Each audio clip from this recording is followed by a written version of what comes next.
Don't forget to check us out on Patreon, where you'll receive exclusive content to videos that are not available on YouTube. And for those of you that like the one video instead of the 2 video format, you get that as well. Bam! For $1. Bam! It's $1 a month. Yep.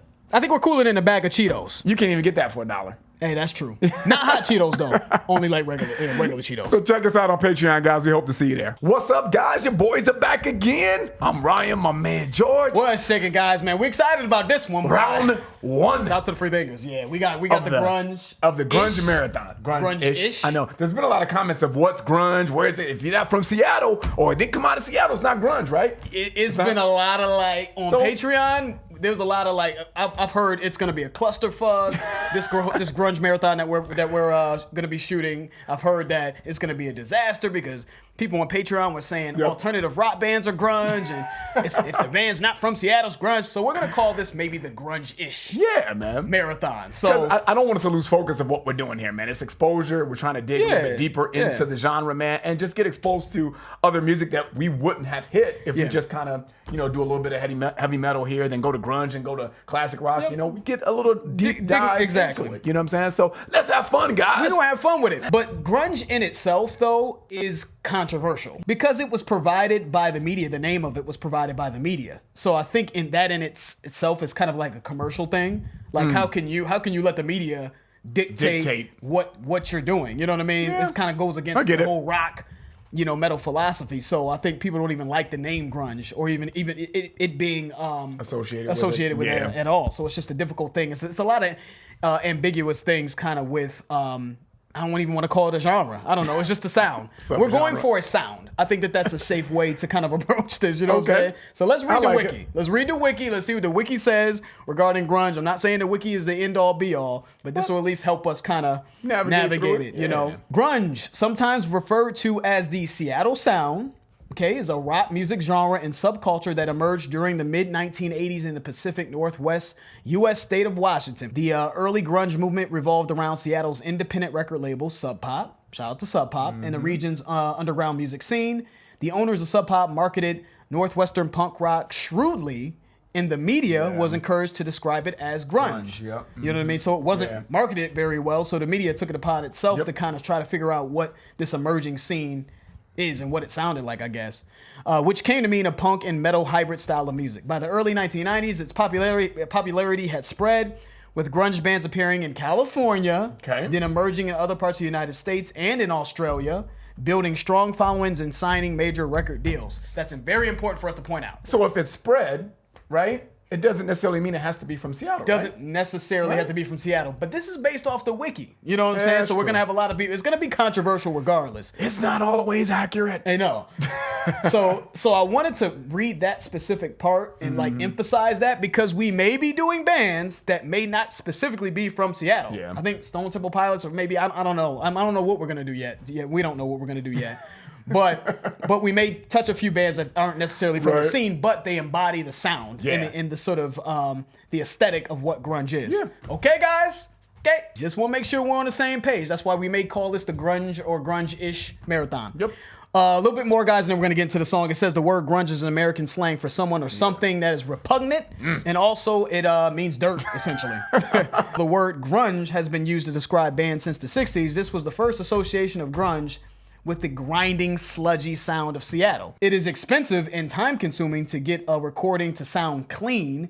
So for those Northwestern bands just starting out, it was cheaper for them to just leave the sound dirty and just turn up their volume. Yeah, I like that though. But I like that though. Reminds me of like the Jimi Hendrix reaction we did on Patreon. Exactly. You know what I mean? He just liked it dirty. He just went off the feel and used different the fuzz of it. You know what I mean? Was raw and dirty. Exactly. And we loved it. Yep, we loved it. So that's kind of like why we're going back to grunge, guys, because grunge has made an impression on us. We've liked a lot of grunge records, on and off the channel. We've really appreciated grunge. So we're excited to revisit it. We just wanted to kind of get that out the way, because we know there's a lot of controversy on Patreon as far as like what it is and we're going for a sound, not necessarily bands that are unique to Seattle. Yes, probably the vast majority of bands that we do are going to be from Seattle. But if we touch a couple bands outside of the Seattle area, it's just because we think that the bands, or we are hearing at least from you guys and just based off of what we're seeing online and some of these articles we're reading, that those bands encompass that grunge sound and even the subject matter that they're tackling as well. Hopefully that, satisfies the vast majority. All right, cool. Soundgarden fell on Black Days. Big request on Patreon. Decent size request on Patreon. Man. Decent size request on YouTube and all of our platforms. So we could have went with a few other requests that I think were probably a little bit bigger, but we were like, let's go a different route. All right, so let's get into it, guys. Kicking off the grunge-ish marathon. Yes, sir. We're gonna go with Soundgarden. Fell on Black Days.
I guess he must be very, very depressed, huh? Yeah, very. He's in fucking a depressed prison. Jesus.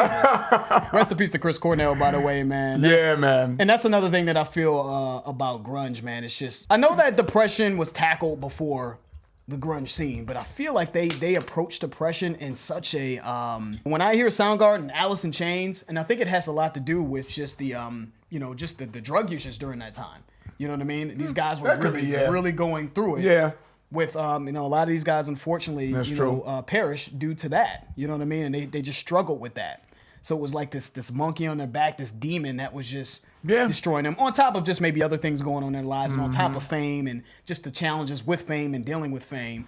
So I just feel like because of that, it's just a different type of rawness that I feel that you get with depression as it relates to grunge. You know what I'm saying? Yeah. And on top of that, the music just is definitely has a very, very somber. It does, man. Somber, sort of sludgy feel on top of that. So that just sort of heightens it as well. You know what I mean? Yeah. But so far, man, I like the riffs. It's solid. It's solid. Yeah, I like the riffs. It is kind of sad, for lack of a better word, but I just wanted to kind of touch a little bit on this first verse, man. He said, "Whatsoever I feared has come to light, and whatsoever I fought off became my life." So maybe, to your point, man, maybe that could be like the monkey on your back is drugs. You know what I'm saying?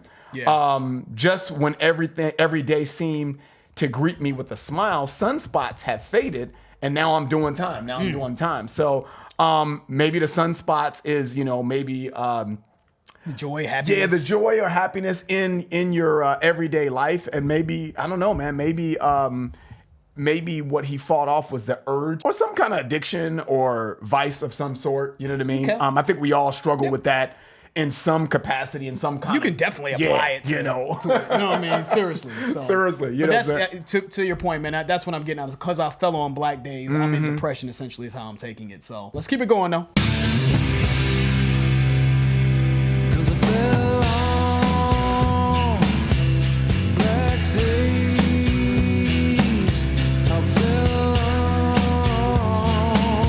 I love his voice too. I can never enough saying that. Whomsoever I've cured, I'm sick and now. And whomsoever I've cradled,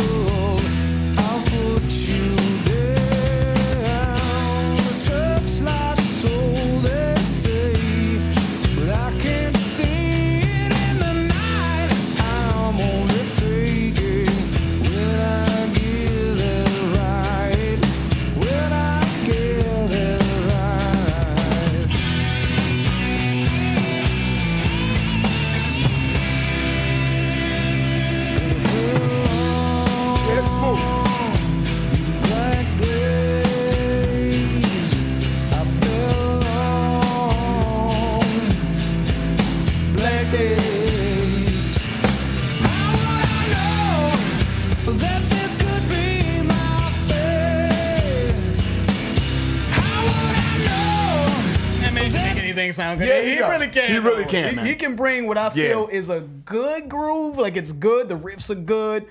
He can bring what I feel is probably a song that if you replace him with anyone else, I'm not sure that I would even rock with it. It's mediocre. But just what he's able to do, man, vocally, how he brings it alive, man. He does. He really does. Great point, man. Great point. I really would like to know what's so bad though. I really would like to know what's so bad. You know, I don't know if it's drug, because maybe it's because he passed away. Yeah. That I'm really kind of harping on it, you know what I'm saying? Because it's like, man, you know, when you hate to see that anyone pass away, number one, but you hate to see the world lose somebody like that, somebody that's super gifted. And a lot of times, man, artists and musicians, they put their feelings in their tracks and their songs, man. So I really wish, I mean, obviously can't do anything about it now, but if you could turn back the time, man, and really kind of get a feeling of what was so bad, man. Yeah. What was so bad? But looking at the glass half full, man, you know, it's sad that he passed away, but man, whatever he was going through, man, we got great music from him, man. You know, and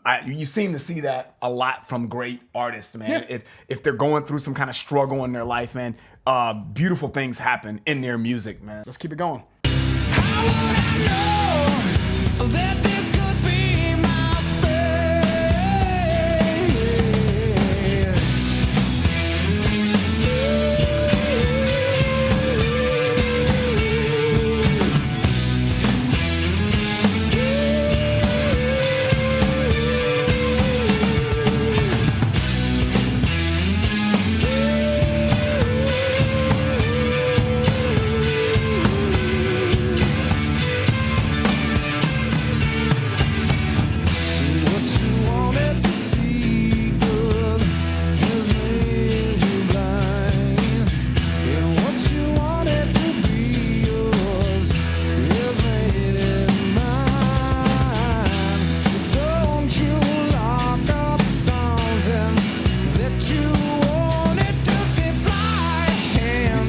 So talking about repetition, right? I feel like this is just making the cut for repetition. Because, you know, what I like to say is that I don't mind repetition if I love it. You know what I mean? Yeah. And I don't necessarily love this groove and these riffs. I think they're good. Yeah. But yet they're still making the cut where I'm not, you know, I think when I'm looking at the length of the song, I'm like, you know what? I think I'll be able to survive this without you know, starting to look at my watch, like, okay, my invisible watch and shit. You know what I mean? Yeah, so they're solid. I just wanted to point that out because I'm hearing bing, ding, ding, ding, ding, ding, ding. You know what I'm saying? I'm hearing the repetition, but it's good enough. I think it's just the sludginess of it. That's a good point, man. I agree with you. The only thing that I'm really noticing in this song, because I like the song too, I think it just makes the cut. Yeah. One of the things I love about Chris Cornell, man, is his ability, his vocal agility. You know, how he can come up and just really bend the notes and really get you involved in the song. And I have yet to hear that in this song yet. Yeah. I don't know if he's going to bring it home at the end here, but this is a very low-key song for him so far. Yep. You know, and so to your point with the repetition, it's more so the repetition, and he really hasn't gone ham yet. I'm waiting for him to just kind of to go off, to do what he does. You know what I'm saying? To really kind of give me that, he's killing that. I get that though, because I think we both can appreciate the way he takes songs to a different level. You know what I mean? But maybe that's just not what this one calls for. That's true. I don't know how this song was sequenced on the album. Maybe it was meant in terms of the sequencing. Yep. You know, from song to song to be a certain vibe.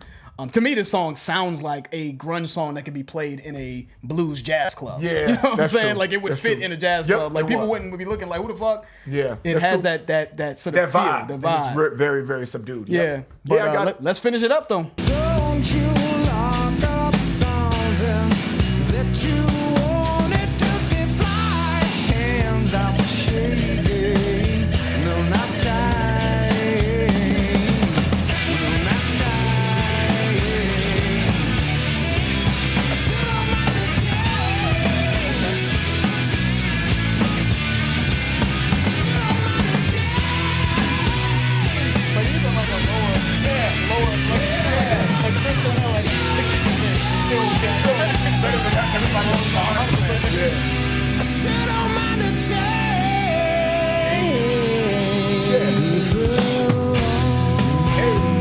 That's cool though. Damn that.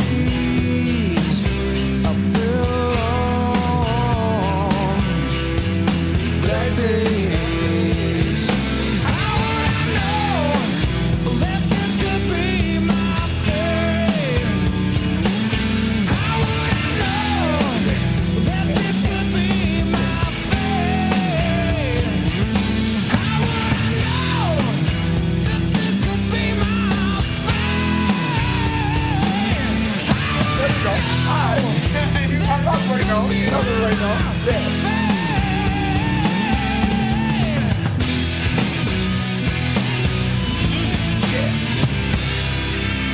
They was going off at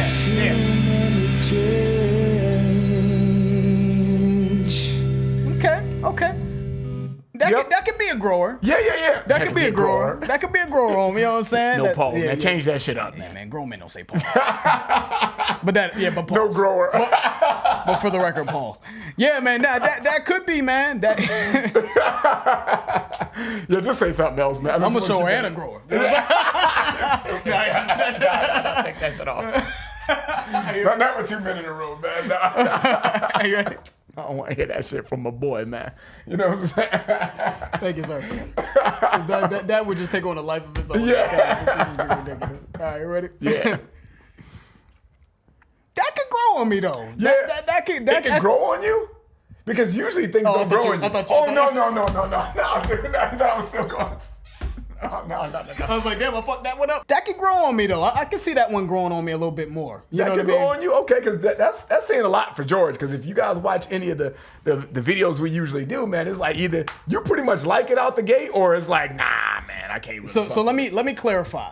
If I don't like a song at all, if I just don't see anything about a song, I'm just like, nah, I just don't like this shit. It just does not happen for me. Like, songs don't grow on me when I don't like them at all initially. But if I kind of like them and I'm vibing with them a little bit, I've seen it. And don't get me wrong, Once in a Blue Moon, a song that I absolutely hated, will grow on me. But that is like Blue Moon is emphasize Blue Moon. That's a very Haley's comment. Every time Haley's comment comes, no, I'm just joking. But go ahead. But yeah, this is a song that I feel like as I listen to it more, just because I feel like it's a mood song. I feel that the vibe of this is, I think the vibe is actually very intentional. Obviously, the song is I Fell on Black Days. You know what I mean? So it feels like it's a song that's concerning depression, and I feel like maybe if I'm going through something, man, and I want to reflect on my mind state, I think that this could be a good piece to go back to. You know what I mean? I'm not sure if it's playlist though, but I do like it. Okay. Of course, I'm gonna give it another listen because it's just love Chris Cornell. And me too. And plus, I like to do my due diligence to give it a shot. So solid though. Solid. Yeah, I feel you, man, and I really feel the same way. I think the song is solid. It's gonna go on my playlist, and it's on my sad day playlist. This is the song that's on the playlist that after a long day of work, you know what I mean, and you come home and you make yourself a drink. Or you have a hard day at work and you're on your way to work the next day, I might play this and be like, if this motherfucker say something to me today, I'm gonna beat him.